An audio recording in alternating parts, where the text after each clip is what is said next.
Muy bien. Quisiera contarles, algunos de ustedes ya saben, que de repente nosotros, los seres humanos, tenemos diferentes facetas. Aún en la misma temporada servimos en diferentes lugares, tenemos diferentes títulos, así como alguien puede ser mamá, es hermana, es hija al mismo tiempo, a lo mejor es emprendedora o emprendedor, diferentes títulos, dueño de negocio, padre de familia, ministro, lo que ustedes quieran. Dentro de los títulos que yo pueda tener, uno de ellos es soy coach, entrenador. ¿Cómo la ven desde ahí? Entrenador. De repente como que me dan arranques de Miguel Herrera, o de repente me dan arranques del Tuca Ferretti, o de cada uno de estos técnicos que por ahí se dan a conocer, ¿verdad? Y el día de ayer, el día sábado, tuvimos las finales del equipo al que yo entreno. Y preparándome para estos dos partidos que posiblemente pudieran hacer durante toda la semana, estuve meditando qué tipo de arenga. ¿Saben lo que es una arenga? La arenga es la charla que tienen los entrenadores con los deportistas justo antes de pasar al campo para hacer el partido que van a hacer, para hacer el juego que van a hacer. O sea, la charla previa al partido. Yo estaba pensando en mi mente, todos esos son niños de 12 años para abajo. Y durante la semana meditaba y decía yo, ¿qué puedo comentarles a estos niños que pueda impactar sus vidas? ¿Qué puedo decirles a ellos que pueda apoyarles no solamente para el día de ayer, el sábado, sino hacia el futuro? Porque de repente nosotros, y escúchame en esto, le hablamos a los jóvenes y los jóvenes a veces hacen así. Se les tuercen los ojos como que algo está pasando, ¿verdad? ¿Algunos de ustedes han visto eso? Como usted le está diciendo algo al joven que necesita escuchar y el joven se le empiezan a voltear los ojos para atrás y dice, mi hijo, ¿qué tienes? ¿Sí? ¿Les pasa eso? Y de repente nosotros nos queremos desanimar a no decirles porque sentimos que no van a escuchar aún así. Quisiera decirles que no se desanimen. Y si el joven voltea los ojos o les hace muecas, usted dígale lo que tiene que decirle y sea apasionado para decirle, porque usted no sabe, aunque ellos hagan los ojos para atrás o hagan muecas, les está entrando por aquí. Y usted no sabe si 10 años más adelante recuerden ese momento en el que no les gustaron las palabras que usted les dijo, pero 10 años más adelante lo recuerden y puedan causar un impacto en sus vidas. Con eso en mente, yo entendiendo que a lo mejor no me iban a poner atención porque estaban pensando en el juego que iba a iniciar, aún así estuve meditando qué podía compartir con ellos que les ayudara. Y lo voy a compartir con ustedes el día de hoy. Les dije yo a ellos, miren, en este juego que estaban ellos a punto de entrar, como en la vida, ustedes tienen que saber que el resultado no siempre depende de nosotros. O sea, lo que sea al final, el producto final no siempre depende de nosotros. Por ejemplo, en un partido de fútbol suceden cosas que van más allá de lo que tú tienes el control, ¿sí? Por ejemplo, haces un tiro muy bueno y pega en el poste y en lugar de entrar sale para afuera. Estuvo ahí cerquita. Hay cosas que no dependen de nosotros. Pero aún así, les dije yo, en la vida como en este juego, siempre nos va a tocar una de dos, o ganamos o perdemos. Todos, tanto en el juego como en la vida, siempre ganamos y a veces perdemos. O siempre perdemos y a veces ganamos. Y quisiera comentarles a ustedes lo que sentí en mi corazón que ellos pudieran escuchar. Primero les decía, cuando ganes, mantente humilde. Cuando estés experimentando la victoria, sé humilde. O sea, reconoce que no llegaste ahí por ti solo, sino que las personas a tu alrededor, amistades, familiares, conocidos, gente que te estima, tuvo mucho que ver en el éxito que el día de hoy puedas estar disfrutando. Cuando ganes, no sientas que eres mejor que otras personas. No te creas más que otros. Mantente humilde, agradecido con las otras personas. O sea, no creas más de ti de lo que debe de ser. Una porción sana. Todos tenemos que tener una autoestima sana, pero no debemos de creer en nosotros más de lo que es correcto. ¿Sí? Siempre estar agradecidos con los demás. Entonces es importante que cuando ganemos tengamos eso en mente. Les decía, cuando nos toque perder, tienes que entender que la derrota no es un estado permanente, es un estado temporal. que es solo por un momento. Hoy pierdes y por muy enfadado y fastidiado y frustrado que estés en la derrota en ese momento, ¿a cuántos de ustedes les gusta perder? ¿Cuántos de ustedes le van a las Chivas? No porque siempre pierdan, no, nada que ver con eso. Yo nomás preguntaba. Pero escucha, no nos gusta perder, pero tenemos que entender que es un estado temporal, nada más por un momento. ¿Ok? Pero otra cosa más importante todavía acerca de la derrota. Tienes que entender que la derrota no te define. El que hayas experimentado la derrota no significa que eres un perdedor. Son estados temporales. Yo quería que ellos tuvieran eso en mente, que la victoria o la derrota muchas veces no tenemos el control de si ganamos o perdemos. Pero hay cosas que sí tenemos el control. Por ejemplo, podemos controlar si renunciamos o no renunciamos. Podemos controlar si ponemos mucho esfuerzo o no ponemos esfuerzo. Podemos controlar si trabajamos duro o no trabajamos duro. Podemos controlar si nos enfocamos en aquello o no nos enfocamos en aquello. A pesar de que el final no lo podemos controlar. Y esto aplica en la vida. Miren, yo no puedo controlar el que mi esposa me ame a mí el resto de sus días de ella.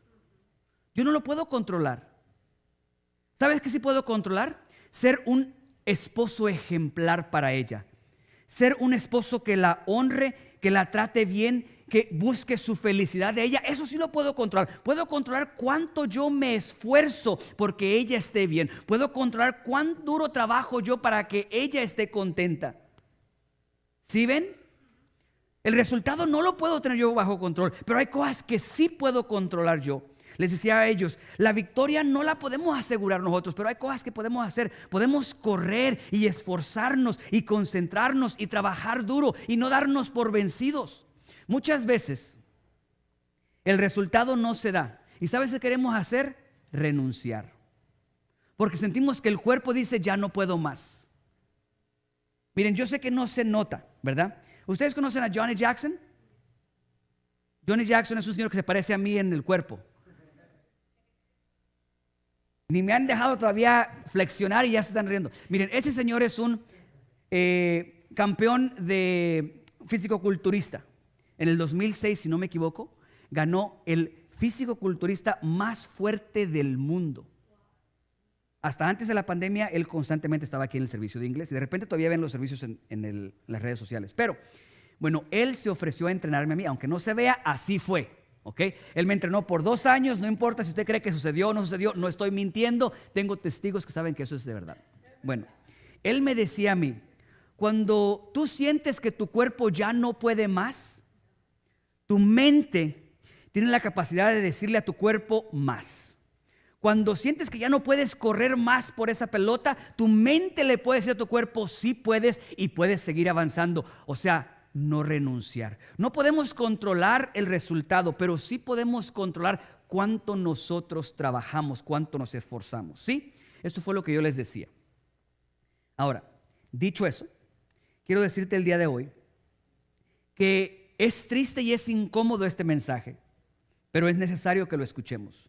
Porque lo que te quiero decir es de que podemos trabajar y esforzarnos y hacer todo lo que sabemos que tenemos que hacer para conseguir la victoria, como por ejemplo, podemos tener fe, ¿sí? Podemos orar, podemos ayunar, podemos asistir a la iglesia sin faltar ni una sola vez que se abran las puertas, podemos diezmar, podemos involucrarnos en el ministerio, podemos servir y aún así puede haber situaciones en nuestras vidas en donde vamos a perder. Yo sé que no hay amenes, no se preocupe. En el servicio de inglés tampoco estuvieron emocionados por el mensaje. A ellos tampoco les gustó. Pero es una realidad. Yo no sé si ustedes recuerden a Julio Melgar. ¿Recuerdan? Un hombre con una unción impresionante. Unos cantos hermosos. Se enfermó. Y a pesar de que vinieron pastores conocidos, profetas conocidos, y vinieron a declarar una palabra profética sobre su vida, de que Dios lo restauraría, de que Dios lo sanaría, Dios no lo sanó. Hace años atrás, a mi abuelita le pegó un tumor. Cuando nos llamaron, el doctor dijo, no sé cómo ella está viva el día de hoy. Yo les recomiendo que no hagan nada, no la operen, no le den medicina, llévenla a casa, denle lo que ella quiera y disfrútenla, porque ella está en tiempo prestado. Dijo mi tío, el pastor, toda la familia, manden este mensaje, espárzanlo lo más que puedan, que todos sepan, no sé si fueron 100 personas o más de 100 personas, vamos a ayunar para que Dios haga un milagro. Y empezamos a orar, a ayunar. Yo creo que hasta los perros ayunaron en esos tiempos. Y resulta que Dios no removió el tumor de mi abuelita. Es una realidad con la que tenemos que vivir nosotros. Que de repente encontraremos batallas en donde por más que te esfuerces y hagas lo que se supone tienes que hacer, no verás la victoria en ese momento. O sea, te enfrentarás a montañas inamovibles. Pero pastor, eso no es bíblico. Mateo 17:20 dice todo lo contrario. Ahí dice que si tuvieras fe como una semilla de mostaza, tú le dirías a esta montaña, muévete de aquí y ponte acá, y lo hará a la montaña. Y nada te será imposible. Entonces, ¿cómo está el asunto? ¿Cómo es posible que nosotros podamos estar enfrente a una montaña inamovible cuando la Biblia dice que si tenemos fe así de pequeñita, podemos mover una montaña? Quisiera el día de hoy compartir con cada uno de ustedes bajo el siguiente tema: fe ante una montaña inamovible. Quisiera que exploráramos este concepto de tu fe ante una montaña inamovible. Yo no sé si ustedes saben lo que se siente tener una montaña enfrente de ti, inamovible. O sea, una montaña que después de orar y ayunar y asistir a la iglesia, la montaña sigue firme ahí y te mira, te desafía y se burla de ti. Y tú le dices a esa montaña, muévete, y la montaña no se mueve. Sigue firme ahí. ¿Alguno de ustedes tiene alguna montaña así? Les preguntaría si su montaña tiene nombre, pero no quiero que vayan a decir ningún nombre. Les preguntaría si ustedes aman a esa montaña o no aman a esa montaña. Digo, porque es una montaña inamovible. Me llama la atención que este versículo 17:20 de Mateo dice, si tuvieras fe como una semilla de mostaza, como un grano de mostaza, le dirías a esta montaña, les pregunto, ¿habrá excepciones? Porque no dice, le dirías a alguna montaña. Dice, le dirías a esta montaña. ¿Habrá excepciones de montañas? Porque aquí parece indicar que la montaña que tengas enfrente, la montaña que te esté estorbando, la montaña que se te atravesó en el camino que Dios te ha llamado a ir, tendrías la autoridad y el poder para decirle, muévete, y se movería. Eso pareciera indicar este versículo.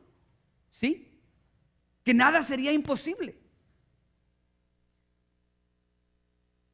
Porque de cierto os digo que si tuvieres fe como un grano de mostaza, diréis a este montaña, pásate de aquí allá y se pasará, y nada os será imposible.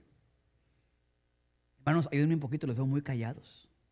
Ayúdenme un poquito, digan amén o no amén, o gloria a Dios, o digan ayúdanos Señor. Yo sé que es un mensaje difícil y que lo que queremos escuchar es que lo único que tienes que tener es tener fe y esa montaña se moverá. Eso es lo que queremos escuchar. Queremos cantar y que mientras cantamos y le hacemos así, y esa montaña se mueve, ¿verdad? Eso es lo que queremos escuchar. Que con solamente creer, con solamente estar en el momento oportuno, en el lugar exacto, esa montaña se va a mover. Y queremos creer y queremos escuchar que el pastor nos diga que no hay una montaña que Dios no pueda mover. Pero hoy quiero decirte 3 cosas que van a ayudar a tu fe ante una montaña inamovible. Lo primero que te quiero decir es que la montaña inamovible sí existe y es diseñada por Dios. Las montañas inamovibles sí existen y son diseñadas por Dios. Quisiera explorar este concepto de montañas inamovibles y cómo es que estas montañas inamovibles se paran enfrente de ti. Hay dos razones por las cuales lidiamos con montañas inamovibles. Y las dos las encontramos en el mismo libro, un capítulo después del otro. Es una realidad que las montañas inamovibles existen. De lo contrario, Julio Melgar hubiera sido sanado. Pero no, hubo parada ahí una montaña inamovible y él no fue sanado. Porque no podemos decir que faltó fe para que él fuera sanado, cuando tremendos hombres y mujeres de Dios estaban orando y creyendo que Dios lo sanaría. No podemos decir que fue solamente por esto, por lo otro. Algo tiene que haber aquí para poder explorar acerca de estas montañas inamovibles que sí existen. De lo contrario, en nuestras vidas no habría tantas situaciones sin resolver. O sea, cosas que has traído a Dios y le has dicho: Dios, por favor, Dios, ayúdame con esto. Creo que lo puedes hacer, sé que lo harás, y eso sigue parado ahí. Exploremos este concepto de montañas inamovibles. ¿Cómo es que llegamos ahí? Jueces capítulo 2, versículo del 1 al 3. Esta es la primera razón por la cual nosotros lidiamos con montañas inamovibles. Con cosas que nos traen dolor, aflicción a nuestras vidas, con problemas gigantes que son imposibles de vencer. ¿Sí? El ángel de Jehová subió de Gilgal a Boquim y dijo: yo os saqué, Dios hablando al pueblo de Israel, justo en la parte final de la conquista de la tierra prometida. Josué es el libro donde vemos batalla tras batalla para entrar a la tierra prometida. Libro de Jueces, ya el pueblo de Dios establecido lo más que iban a estar establecidos. ¿Ok? Ese es el contexto. Yo os saqué de Egipto y os introduje a la tierra de la cual había jurado vuestros padres, diciendo: no invalidaré jamás mi pacto con vosotros. ¿Okay?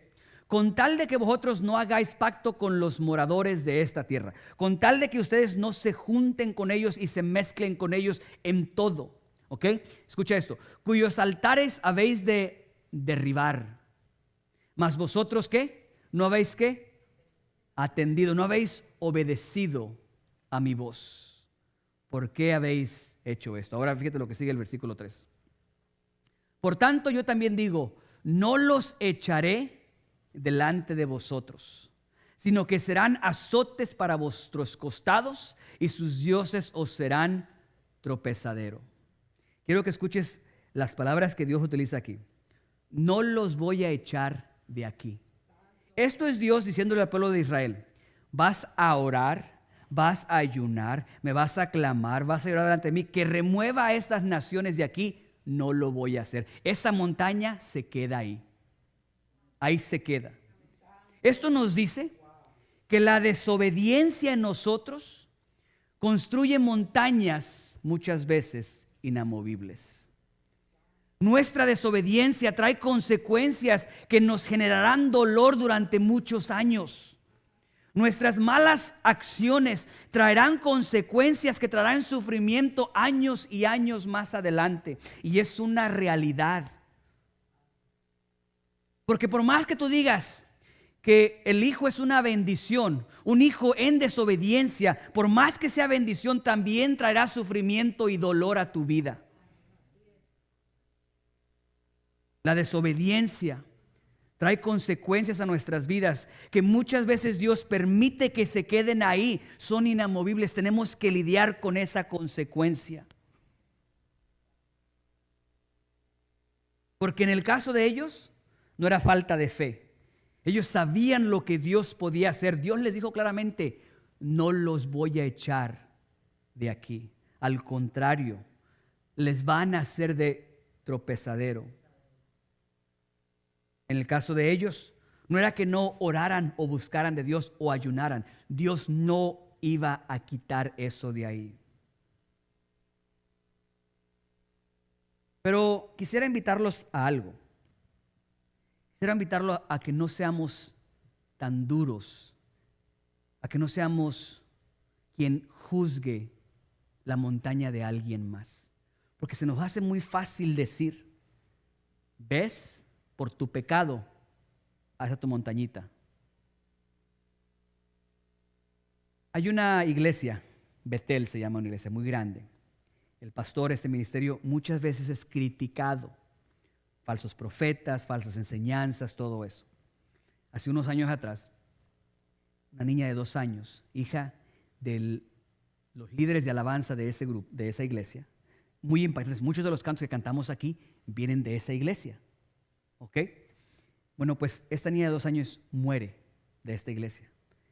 Y a los pastores, los líderes, se les ocurre mandar un mensaje a la comunidad cristiana, todos los que los conocen a ellos, que son millones de personas, a que se unieran con ellos en ayuno y oración para que Dios levantara a esta niña de la muerte. Eso les causó mucha crítica y ataques por un lado. Y él salió a defenderse diciendo que solamente estaban siguiendo los pasos de Jesús, que en más de una ocasión oró para que alguien resucitara de la muerte. Y digo esto porque muchas veces la gente puede criticar y decir, por sus falsas enseñanzas vino esa montaña inamovible, porque la niña no regresó a la vida. Una montaña inamovible. Pero de repente a mí se me hace difícil tomar esa posición de decir, por tu pecado, ahí está eso. Se me hace difícil. ¿Sabes por qué? Porque yo le he fallado a Dios. Porque yo he estado del otro lado y Dios no me ha castigado, no me ha hecho conforme a lo que yo merecía. Dios ha sido misericordioso conmigo. Por eso se me hace difícil a mí apuntarle a alguien y decirle, te lo merecías. Porque ahí están tus acciones. Se me hace difícil porque yo he estado de ese lado. Dirías, no, pues antes de ser pastor. No, después de ser pastor he estado de ese lado donde necesito misericordia y gracia. Pero esto que te digo no lo pienso yo nada más. Veamos el capítulo 3. La segunda razón por la cual hay montañas inamovibles. La primera, por la desobediencia, por nuestro pecado sin duda hay montañas inamovibles. Pero miren la segunda. Jueces capítulo 3, versículo 1 y 2. Estas pues son las naciones, y escucha qué tan lejos está uno del otro. Uno fue capítulo 2 y el otro es capítulo 3. El mismo contexto. Estas pues son las naciones que dejó Jehová para probar con ellas a Israel. Hasta aquí todo parece todavía más o menos coordinar en línea. ¿Okay? A todos aquellos que no habían conocido todas las guerras de Canaán. Siguiente versículo. Esta parte es la que me confunde un poco. Dios dejó a estas naciones, escucha el versículo 2. Versículo 1 dice, Dios dejó todas estas naciones, versículo 2, solamente para que el linaje de los hijos de Israel, solamente porque el linaje de los hijos de Israel no habían conocido la guerra y querían que conociera la guerra, para que la enseñasen a los que no la habían conocido. Ok, versículo 1 dice que Dios dejó a esas naciones, ok, con un propósito. Versículo dice que solamente dejó a esas naciones para que el pueblo de Israel aprendiera lo que era la guerra, porque ellos no la habían experimentado esta nueva generación. No sé si alcanza a ver en la superficie, se contradice el capítulo 2 y el capítulo 3, o parece que se contradice. Porque en el capítulo 2 dice que la razón por la cual se quedaron ahí fue por la desobediencia de ellos. Pero el capítulo 3 dice que la razón por la que se quedaron ahí es para prepararlos para el futuro. ¿Cuál de los dos es? Porque son muy diferentes. ¿Cuál de los dos es? ¿Cuál es el correcto? Y la respuesta es, los dos son correctos. Pero ¿sabes cuál es el enfoque aquí? Que en la superficie tú no sabes cuál es uno y cuál es el otro. Porque en la superficie es el mismo castigo. Los dos, las naciones se quedaron ahí y le hicieron la vida imposible a los hijos de Israel. Los dos. Uno por desobediencia y el otro por lo que Dios quería hacer. ¿Sí me explico? Eso nos ayuda a nosotros. Que cuando alguien tiene una montaña inamovible, no somos tan rápidos para decir por el pecado. No. Porque no es solamente por el pecado. Dios puede tener algo en mente que nosotros no sabemos. Y porque a Él le place, permite que la montaña se quede inamovible. Porque quiere entrenar, quiere preparar, quiere enseñarle, quiere instruir a esta persona. No por el pecado ni la desobediencia. Nos ayuda a nosotros, ¿sabes a qué? A lejos de juzgar, orar. Señor, yo no sé por qué esa montaña está inamovible.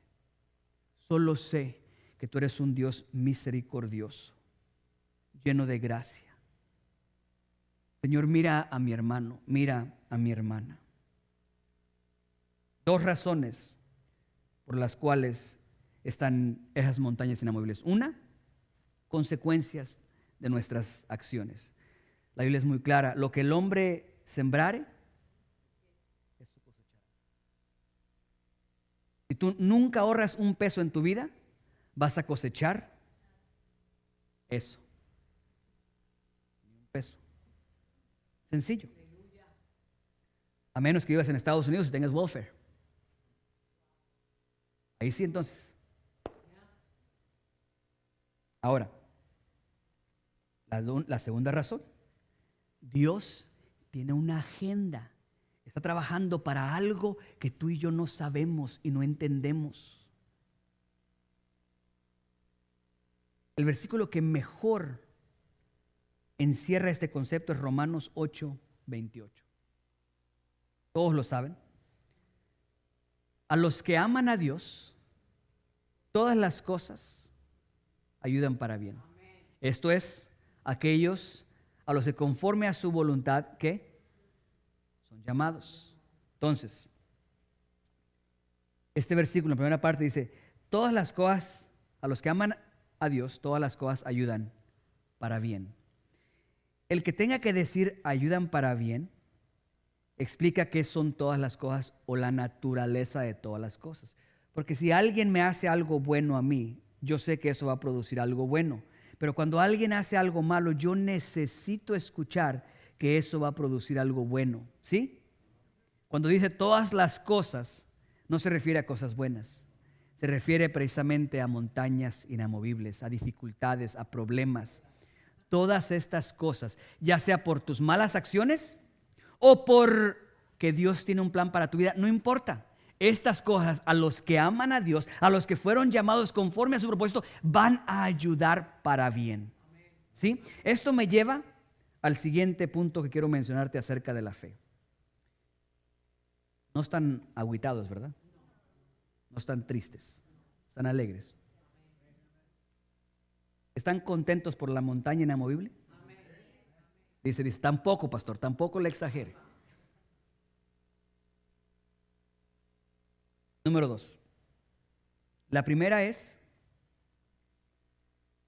las montañas inamovibles sí existen y son diseñadas por Dios. En pocas palabras, Romanos 8:28 dice, ese problema no solamente existe, sino Dios, una de dos, lo puso ahí o permitió que estuviera ahí. Porque considera, tiene implicaciones positivas para lo que Él te formó. Punto número 2. Aún ante una montaña inamovible, tu tarea permanece. Aún frente a la montaña inamovible, tu asignación o asignatura, tu asignación continúa. Vamos de mal en peor. Porque aparte de que es una realidad esta montaña inamovible, encima de todo me estás diciendo que aparte de la montaña que está haciendo mi vida complicada y difícil, tengo que seguir en la tarea que Dios puso en mi vida. Pero déjame decirte que en realidad esto es para ayudarte en tu frustración con la montaña. Este concepto, que aún frente a la montaña inamovible tu tarea permanece, es para ayudarte con tu frustración al lidiar con una montaña inamovible. Déjame decirte, todos los que estamos aquí, estamos o vamos a lidiar con montañas inamovibles. Entonces, para traer esperanza, para ayudarte con la frustración que naturalmente llega ante la montaña inamovible, quiero decirte lo siguiente. Cuando Jesús dice que si tuvieras fe como un grano de mostaza, cuando Jesús dice eso, Él no está sugiriendo que la razón de existir de la fe es para mover montañas. Cuando Jesús dice que con un poco de fe puedes mover montañas, Él no está diciendo que el instrumento como la fe solamente existe o exclusivamente existe para mover montañas. No, el mover montañas es simplemente un paso más hacia el objetivo final de la fe. O sea, la fe no existe como objetivo final para que las montañas sean movidas, sino para llevarte a donde Dios te llamó a que llegaras. El trabajo, la tarea de la fe no es exclusivamente mover montañas, es llevarte al destino que Dios te preparó, para el cual Dios te hizo. Esto significa que la fe habrá cumplido su trabajo si tú llegas a tu destino, aunque no se haya movido la montaña que te estorbaba. La fe habrá conseguido el objetivo. Tú podrás decir, tuve éxito en este camino de la fe, aunque la montaña, después de que hayas llegado a tu destino, sigue parada, firme en ese lugar. ¿Están conmigo? Ya, aún ante una montaña inamovible, tu tarea permanece. La fe es solamente un instrumento para conseguir el objetivo. El objetivo no es mover montañas. Eso significa que si hay una montaña enfrente de ti, Dios la puede mover. Dios la puede mover. Pero también puede escoger no moverla. Y aún así, recibir gloria a través de tu vida.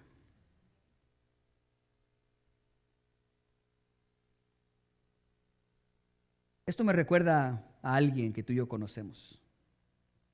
Pablo, 2 Corintios capítulo 12, versículos 7 al 9 es la historia. Al principio de estos pasajes, lo pueden tener como referencia. Al principio de este pasaje, inicia hablando del por qué Pablo recibió una montaña inamovible.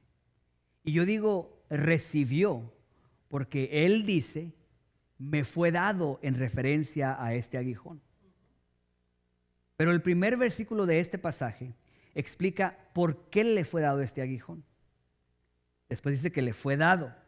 Y después explica que este aguijón, esta montaña, él se acercó a Dios, oró a Dios, probablemente ayunó, probablemente tenía gente intercediendo por él, para que Dios lo sanara, para que Dios removiera esta montaña. Y Dios le dijo, no, bástate mi gracia. Quisiera que por un momento en tu mente contemples esta escena. Tienes a un hombre, hijo de Dios, siervo de Dios, sirviendo a Dios, trabajando para el Señor. Se acerca a Dios y le dice, mira, te he entregado mi vida, estoy completamente a tu servicio y hay una montaña que me complica el servirte. Hay una montaña que necesito que muevas porque me hace el ministerio difícil. Me complica la vida, me duele el servirte, realmente me incomoda, no es cualquier cosa. Servirte de esa manera trae lágrimas a mi vida, hay sufrimiento como consecuencia de esta montaña. Quítala, por favor. Esa es la escena. Y Dios le dice, no, porque no es como que fue un accidente. Yo la puse ahí. Sí, porque Pablo dice, un mensajero ¿de quién? De Satanás. Pero si tú ves el mensaje no lo podía dar Satanás. ¿Cuál era el mensaje? En la primera parte de este pasaje dice que para que la revelación tan grande que él había recibido no se le subiera a la cabeza y él se creyera mucho más de lo que realmente debería de ser, le fue dado un aguijón. Entonces, ¿cuál era el mensaje? El mensaje era mantente humilde, Pablo, mantente humilde, mantente tranquilo, mantén la cabeza abajo, no eres la gran cosa. O sea, ese era el mensaje. ¿Tú crees que ese es el mensaje de Satanás? No, Satanás todo el tiempo busca que te creas más de lo que eres, que seas déspota, que maltrates a otros, que la revelación que Dios llegue a tu vida te cambie y te convierta en una persona diferente para mal en lugar de para bien. Ese mensaje era de Dios. Amén. Y Satanás solamente era una chichincle. Nada más. Entonces el mensaje es de Dios. Dios lo puso ahí el aguijón, la montaña. Y cuando él viene y le dice, quítala para poder servirte mejor, él le dice, no.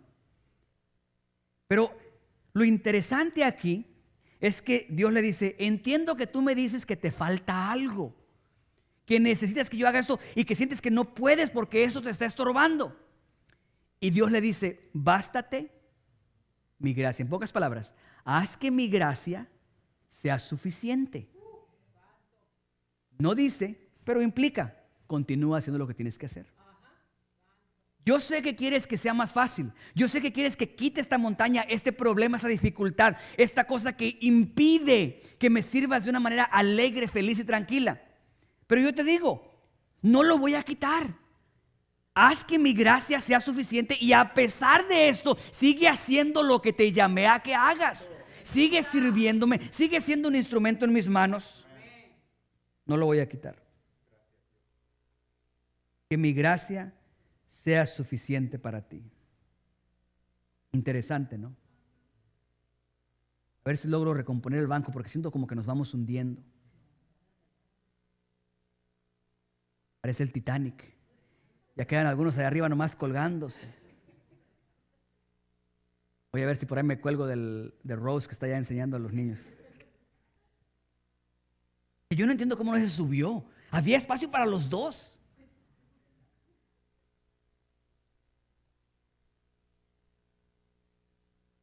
Quisiera decirte, entendiendo que las montañas existen, son reales, es una montaña inamovible, entendiendo que probablemente Dios la puso o permitió que estuviera ahí porque algo ha de beneficiarte a ti, de alguna manera que a lo mejor no entendemos el día de hoy por la cantidad del dolor o el sufrimiento, pero sin duda que algo Dios tiene planeado al dejarla ahí, de lo contrario no estaría ahí.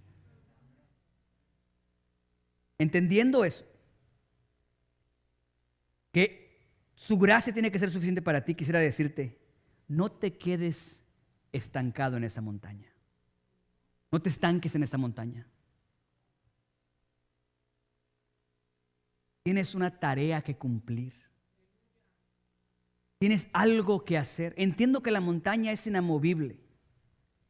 Mira, Moisés tenía un impedimento a la hora de hablar. No podía hablar bien.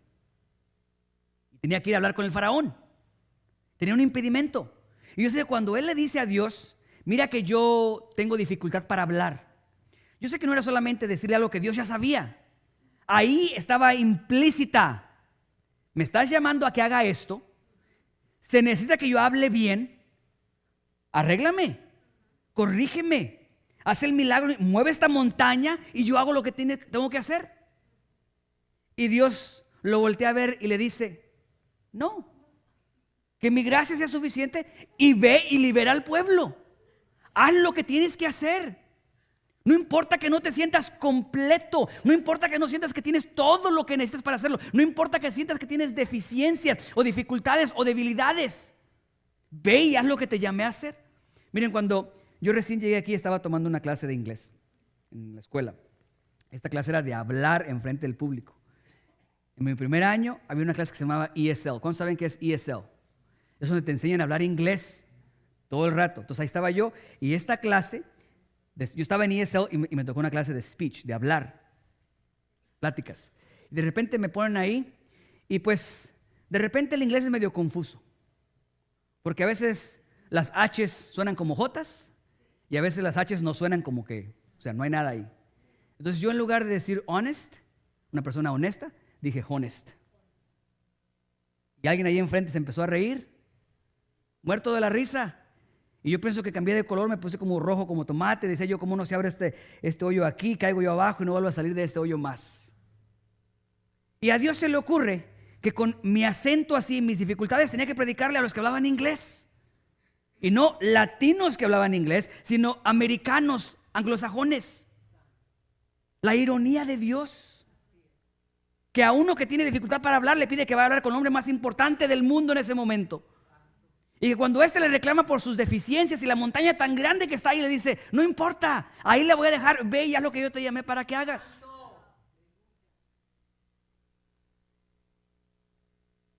Dios no removió las naciones, las dejó ahí. ¿Y sabes qué? Le dijo al pueblo, se quedan ellos y como quieran esto que seas hijo mío, representándome a mí. O sea, no les quitó la tentación, no les quitó los dioses alrededor, no removió todo eso y aún así les dijo, con todo y la tentación que hay aquí, necesito que seas un representante mío. Necesito que seas un pueblo santo, un pueblo escogido.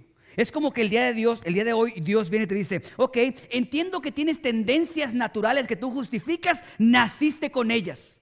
Que tú dices, yo las puse ahí o permití que estuvieran ahí y que no me agradan a mí. Entiendo que tú digas todo eso. Con todo eso, demando que seas un digno representante del reino de los cielos. Con todo eso demando santidad en tu vida. Con todo y eso demando que seas un hijo mío o una hija mía.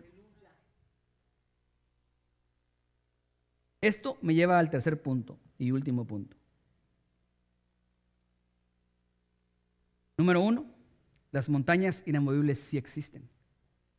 ¿Dios las puso o Dios permitió que estuvieran ahí? Da igual, es una montaña inamovible.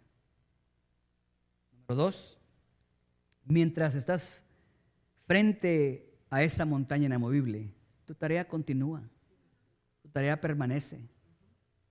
No importa que la montaña sea inamovible, tú todavía tienes una responsabilidad para con Dios. Y número 3, si la montaña no se mueve, ¿quién sí? Si la montaña es inamovible, ¿quién sí? Porque los dos ahí no nos vamos a poder quedar. O sea, o se va la montaña o me voy yo. O la montaña desaparece o yo desaparezco. No me voy a quedar atorado ante la montaña. Y con esto, entendiendo que puede tener diferentes definiciones o pudieran ustedes tomar diferentes cosas, quiero especificar a qué me refiero. Hay una historia que me fascina, un poco oscura en la Biblia. Oscura porque no es muy común escuchar predicaciones acerca de esta historia. Pero alude muy bien a lo que quiero compartir con ustedes. Si la montaña no se está moviendo, en algún punto en tu vida tendrás que entender que si la montaña no se mueve, tú como quiera tienes que hacer lo que Dios te llamó. De lo contrario, morirás ahí, sin haber cumplido el propósito que Dios tiene para tu vida. Te estancarás ahí, te ahogarás ahí, sin haber cumplido lo que Dios tiene para ti.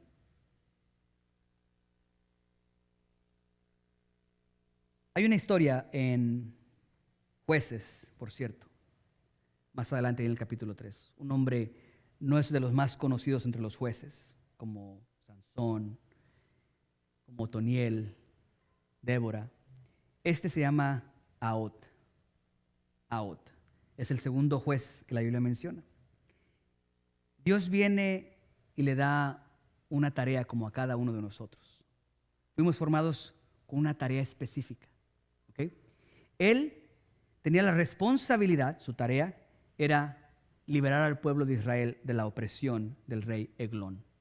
¿Okay? Como cada historia de los jueces inicia de la misma manera. El pueblo de Dios se alejó de Dios y la consecuencia de alejarse de Dios es la opresión del enemigo. Siempre inició así esa historia. En este caso, la Biblia dice de Ahod, capítulo 3, no recuerdo qué versículo adelante empieza, pero ahí está en el capítulo 3. Bueno, Ahod tenía la responsabilidad de liberar al pueblo de Dios. Dios le da una tarea, pero desde que nace Ahod, las cosas no le favorecían. Empezó a ver montañas inamovibles. Primero, nació de la tribu más pequeña de Israel.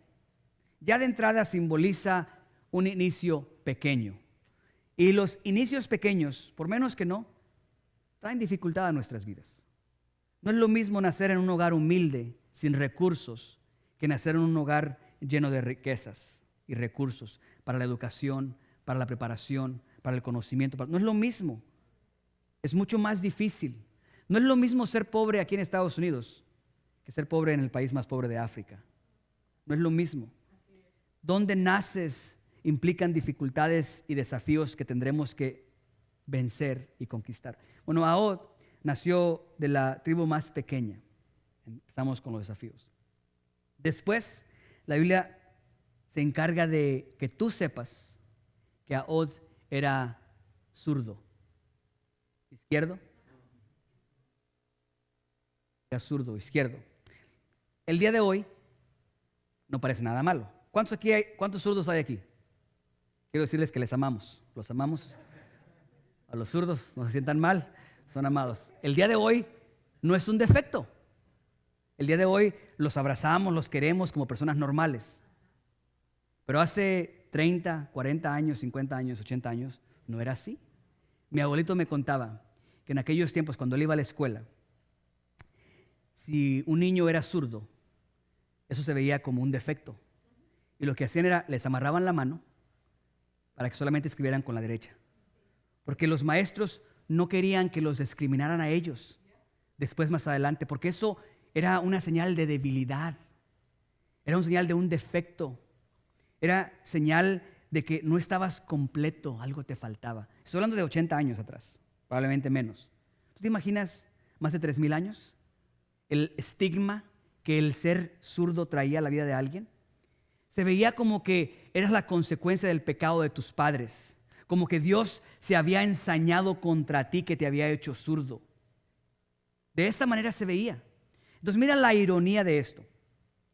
Dios le dice a un hombre que nace en los principios más humildes que puede haber, de la tribu más pequeña, que nace con una discapacidad, porque esa era la manera que se veía, una discapacidad, una debilidad que le impedía convertirse en parte del ejército que pudieran haber, porque no se admitían zurdos.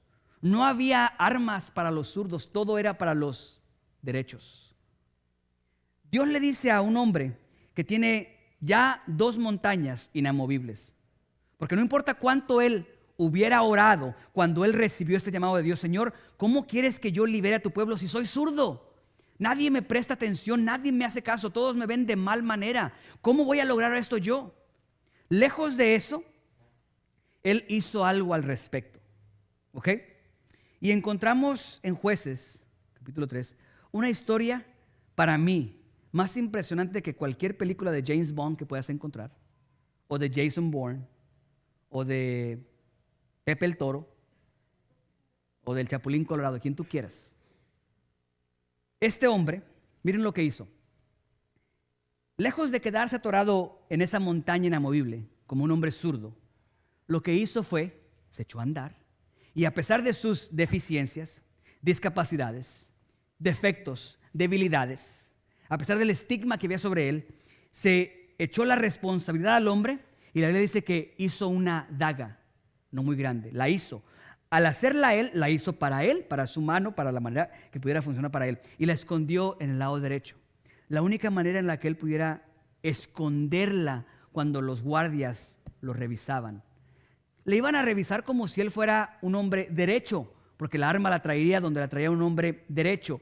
Y sin embargo, al ser zurdo, no la traía en ese lugar. Pudo entrar frente al rey, le dijo al rey: Rey, tengo un mensaje secreto para ti de parte de Dios.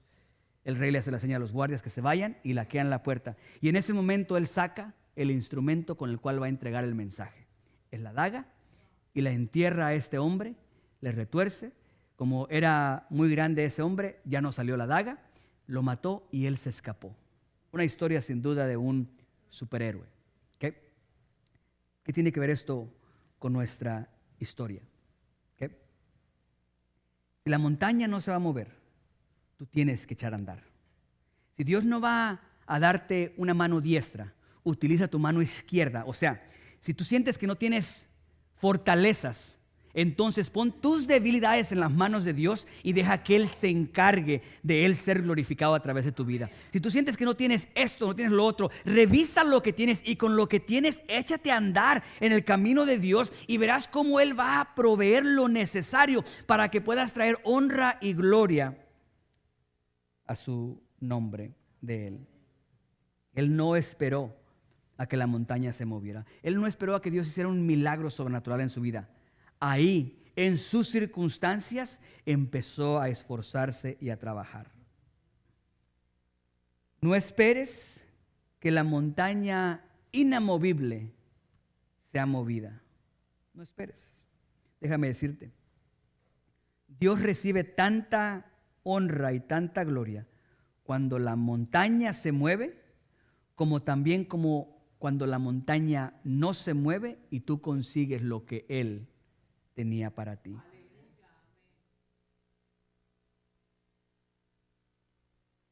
Yo no sé si tú tienes una montaña inamovible delante de ti.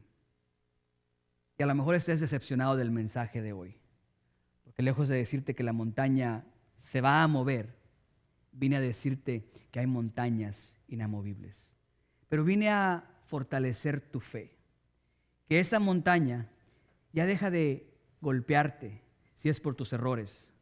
Porque si la montaña está ahí, es porque cree Dios que algo te ha de traer como edificación a tu vida. O no fue por tus errores. Y Él la puso ahí aún así. Porque Él quería prepararte para algo que viene más adelante. Pero tenemos que entender que con montaña o sin montaña hay una tarea sobre nuestras vidas. Y la gracia de Dios realmente es suficiente.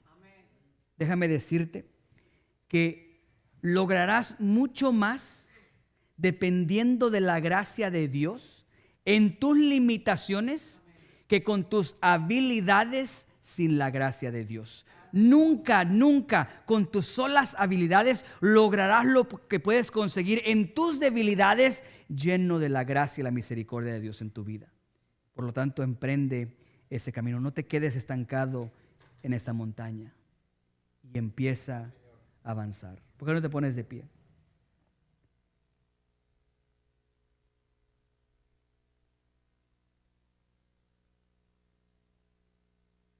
Quisiera invitarte a que aceptes a Cristo Jesús como tu Salvador. Te digo de esa manera en este contexto.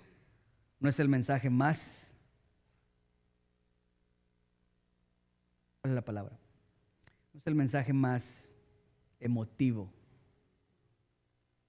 No los veo brincando de alegría y de gozo por la montaña que está ahí.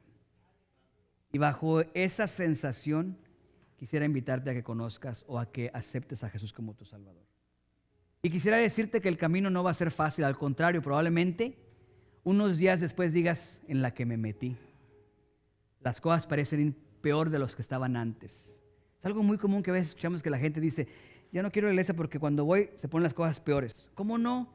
Dios está ahuyentando al diablo alrededor de tu vida. ¿Tú crees que Él se va a ir tranquilo como si nada? No, Él va a pelear buscando destruir tu vida. En el momento que tú te acercas a Dios, la guerra que antes era solamente espiritual alrededor se empieza a volver práctica en tu vida, se empieza a manifestar a tu alrededor con enfermedades. Quiero cerrar con lo siguiente. Lo importante del por qué echarte a andar y seguir. Les dije que oramos por mi abuelita. Le dio un tumor. Oramos creyendo que Dios le iba a sanar. Y Dios no removió el tumor. Los doctores dijeron que teníamos solamente un tiempo pequeño para estar con ella, disfrutarla y despedirla. Después de que oramos, ayunamos, obviamente después de un tiempo se dejó de orar y de ayunar por eso. Y ella seguía con su mente, de repente no alcanzaba a reconocer a las personas bien, o se confundía, o empezaba una frase y se quedaba a la mitad y ya no sabía qué estaba diciendo y se trababa. Aún con esas secuelas, ella vivió 7 años. 7 años. Después de que el doctor dijo, llévensela, ni se les ocurra llevarla con un especialista para que le quieran hacer una operación o esto, ni medicina, llévensela, denle lo que ella quiera comer, que disfrute, y ustedes disfrútenla porque solamente le quedan días. Ya ni debería de estar viva. Hay montañas que Dios no mueve, porque el tumor se quedó ahí. Pero con montaña o sin montaña, ella vivió 7 años más. Su familia la pudo disfrutar a ella y ella estaba en lo que cabía, en salud, estaba bien, no estaba en una cama tirada con dolor. Tenemos que entender que hay montañas que Dios no va a mover, pero no significa que Dios no nos ame. Simplemente Dios tiene algo que nosotros no entendemos en este momento. ¿Por qué este dolor y ese sacrificio es algo bueno? Hoy no lo entendemos así, pero el día de mañana algo veremos, un destello de lo que Dios está haciendo. Por lo tanto, no renuncies, que tu fe no mengue simplemente porque la montaña no se ha caído. A lo mejor llevas orando 10 años o 15 años y la montaña sigue ahí. Pues déjame decirte, no te quedes estancada o estancado ahí. Avánzale, y si le place a Dios, la va a remover. Y si no le place, se va a quedar ahí. Pero Él recibirá la honra y la gloria a través de tu vida. Y tú podrás recibir y podrás experimentar y podrás sentir el gozo del Señor durante cada etapa de tu vida. Ya, si necesitas oración, puedes pasar al altar. Si no, yo voy a hacer una oración general. Si alguien necesita aceptar a Jesús, pasa. Aquí hay pastores que pueden orar por ti, podemos orar por ti. Pero no te vayas sin abrir la puerta a aquel que diseña las montañas inamovibles. A aquel que te da la gracia necesaria para, si se mueve o no se mueve la montaña, tú puedas conseguir el objetivo para el cual fuiste formado.